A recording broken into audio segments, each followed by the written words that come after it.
Welcome back to the Graham Stephan Show. So I want to comment on this channel, Gabe Bolt. Reminds me of Built. I keep wanting to say Gabe Built. Gabe Bolt. He's basically like if you combine the channels, Ali Abdaal with Beat the Bush, that gives you this guy Gabe, okay? And, in all seriousness, I've been a fan of Gabe's channel for quite some time. He's been posting a lot of good, minimalistic personal finance videos on how to save money. And this one in particular is something that I wanted to comment on because the title of this video is simply How I Saved $100,000 by 25. And in it, he goes over some of the ways that he was able to save a ton of money. And for the most part, I completely agree with it. Let me show you exactly what I'm talking about. As soon as you subscribe and hit the like button for the YouTube algorithm, I'll also link Gabe's channel down below in the description. Go and give him a follow. I'm sure he'd appreciate it. Now with that said, let me show you this video. I had to be a little extreme to save $100,000 by 25, but if you want to live like no one else later, you have to live like no one else now.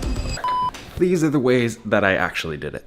I try to buy 5 to 9-year-old cars. This is generally the sweet spot where there's enough depreciation, but also it's not so old that you're gonna have a lot of repairs. How is this not common sense for so many people?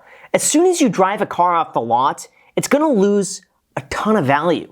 These last few years are really screwed with people's mentality. They now think, oh, if I go and buy a car, it's an investment. Ooh, and it'll go up in value. It doesn't happen. That never happens. Everything with COVID is just an anomaly. It's not real life. In most cases, you don't buy a car and then sell it for more than it's worth used a year later. It just doesn't happen. So I still believe in most cases, 99% of cases out there, go and buy a good used car. Throughout my entire 20s, I daily drove a Toyota Prius. That was it. The first car that I ever bought, myself, was a 2005 or 6 Toyota Prius. It had 80,000 miles on it. I think I paid $6,000 for it, $7,000 for it. And, you know what? It's still going. You know what? I gave it to my dad, and he has 200,000 miles on that car. Loves it. It still works. And I'm sure the value of the car is worth $5,000. So there's so many cars out there that you could buy that are great cars that just get you from point A to point B, don't cost a lot of money. Get a good used car at the bottom of its depreciation curve, which usually occurs around year 6. And then just drive it, then enjoy it. You don't need to buy the latest, newest thing because that's gonna cost you money. Cheap phones. All right, I'm not gonna lie, this doesn't look very good.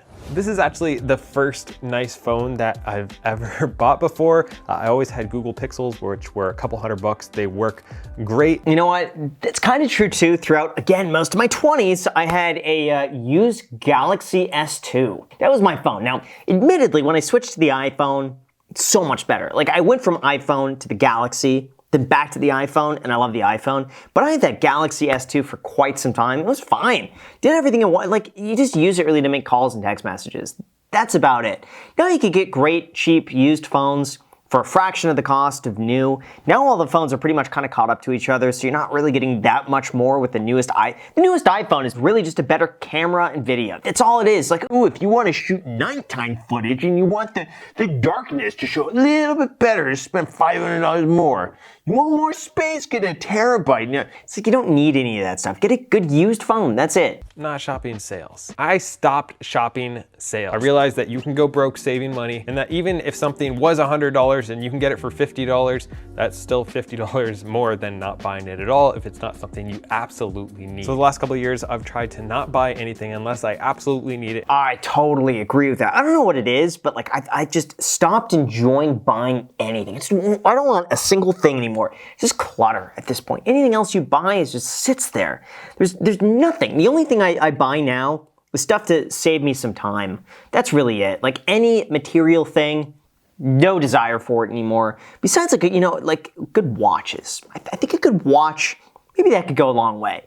But beyond that, any random stuff, I see sales and I just don't buy it. You save the money. If something is on sale, you're still spending the money, no matter what. Unless you could resell it for more money than what you paid, which is impossible for pretty much anything that's on a sale right now, you know what? It's not worth it. Side hustles. Now, I know that most people probably don't want to have a side hustle. I would say if you're having a problem saving money, then having a little bit more money to save can be a great way to get things kickstarted. I don't understand why so many people just don't take advantage of that, okay? If you work a job, okay, 40 hours a week, Monday through Friday, 9 to 5, let's just say that's what it is, okay?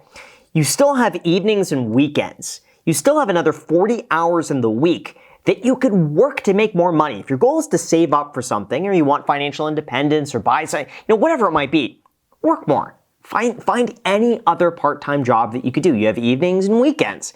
Now, sure, it's like, oh, you don't want to go from one job to another, but guess people do it all the time.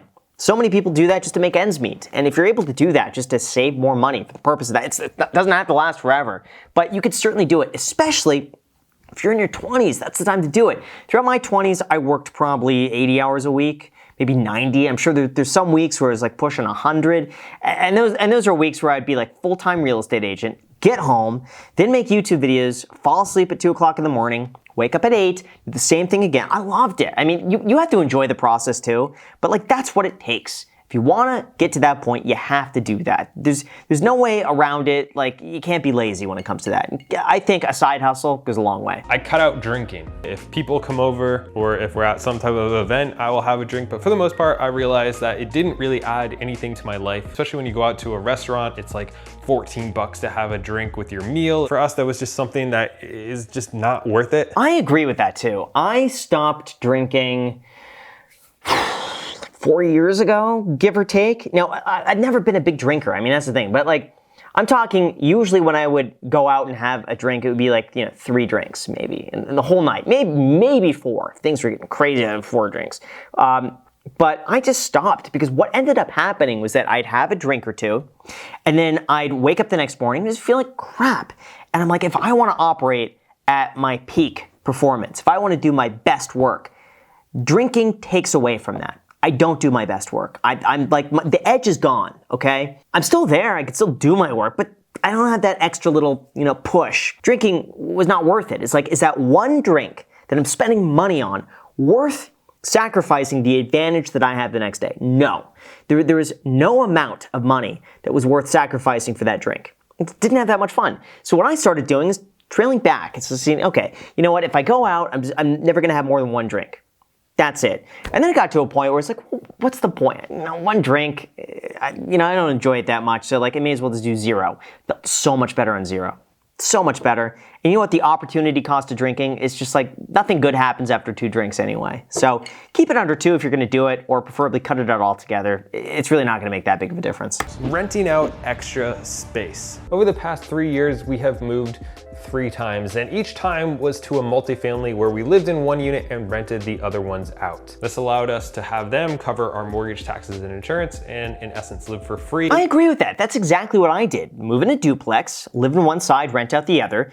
Your cost is going to be substantially lower than if you're paying the entire cost yourself. Save the money, use that to then go and buy another place, do it again. That's it. Here in the United States, you could get basically what's called an owner-occupied loan, which means when you move in there, they give you a discount. They give you cheaper rates and less money down since you're going to be living there yourself versus buying it as an investment property. That gives you the opportunity to go and live there just for a year. You satisfy the requirement with the bank, you could still rent out every other portion that you're not using, and then after the year, you could go and do it again.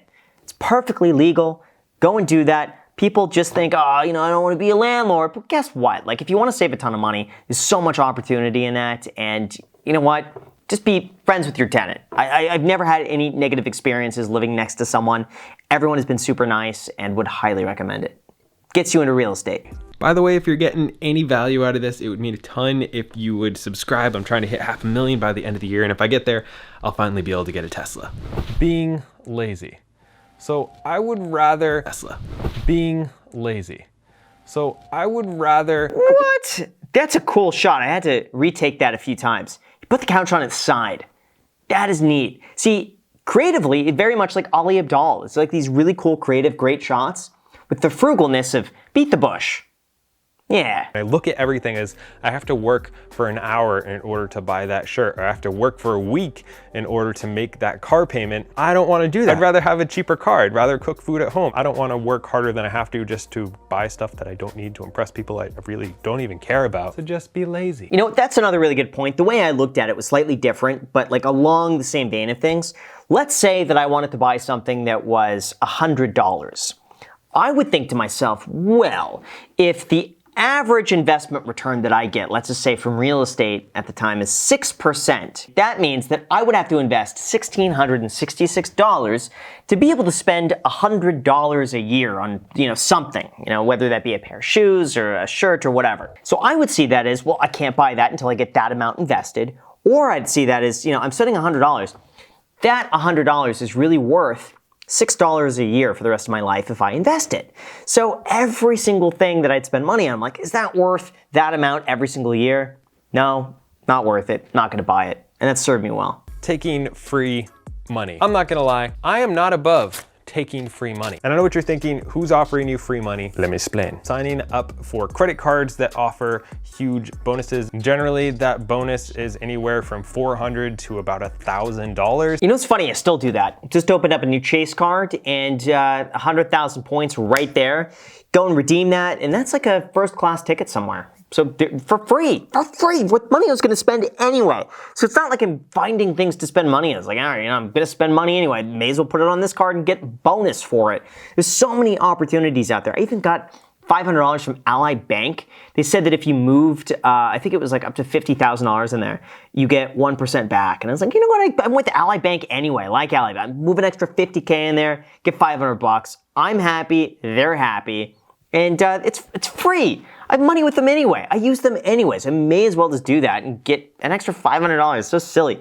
People just take advantage of these things. Subscriptions. If there's something new that we want to watch, we'll sign up for a 30-day free trial or just pay for it for 1 month and then cancel it until something else comes up, so that way we don't pay for it all year and we only watch it maybe like 5 times. I agree, but you gotta set good reminders to cancel the subscriptions. I signed up for Disney Plus.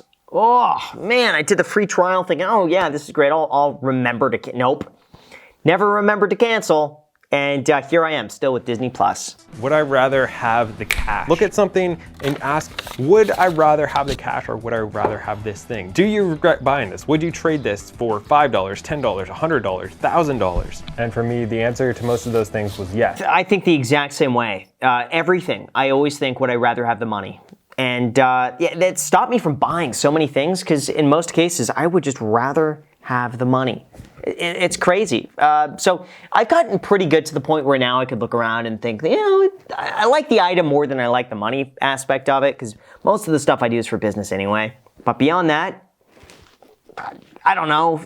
I'd rather have the money. With any big purchase or even small purchase, especially when it's online, I don't buy it immediately. I put it in a shopping cart and I leave it there for 72 hours because 90% of the time you don't actually need that thing. It's just an impulse buy. Besides, you really get your dopamine hit like right before you buy something, not actually when you buy it. Yeah, exactly. I did a whole video on that 3-4 years ago, that they studied the addictions and compulsions of people who love to shop. And the dopamine spike was the anticipation of buying something and not the actual purchase. So you could get all the benefits of, shopping and getting that like excitement, but going and sorting through and pretending you're gonna buy something and don't buy it. You get the same feelings as someone who actually goes and buys something without spending all the money. If it's an extra $500 or an extra $5,000, on something like a house, we don't really care about that as much, but that's still money that you're spending. So like buying appliances that are dented and dinged so we can get them like 75% off saves us literally thousands of dollars every year. You know what's funny? I used to do that with appliances. I'd go to Home Depot or Lowe's and I'd see if I could buy the floor models, or maybe the models that are a little bit damaged. They still work just fine.